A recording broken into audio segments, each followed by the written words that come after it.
central Wisconsin, southeastern Dane County in south central Wisconsin, southern Jefferson County in southeastern Wisconsin, until 7:45 a.m. At 7:04 a.m., a severe thunderstorm was located near Edgerton, moving east at 65 miles an hour. This is a destructive storm for Evansville, Edgerton, and Fort Atkinson. Jesus Christ. Hazard: baseball-size hail and 60 miles an hour wind gusts. Source: trained weather spotters. At 6:45 a.m., trained weather spotters reported baseball-size hail in Brooklyn. What the fuck?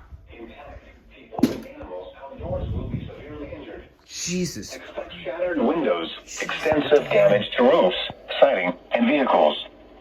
Locations impacted include Fulton, Bussville, Cooksville, Lake Koshkonong, Palmyra, Fort Atkinson, Indian Fort, Rome, Sullivan, Hebron, Edgerton, Albion, Helenville, Milton, National Weather Service, Milwaukee, Sullivan, Evansville, Jefferson, Whitewater, and Stoughton. Prepare immediately for large hail and deadly cloud-to-ground lightning. Seek shelter inside a well-built structure. Stay away from windows. This is a dangerous storm. Prepare immediately for large destructive hail capable of producing significant damage. People outside should move to shelter inside a strong building and stay away from windows.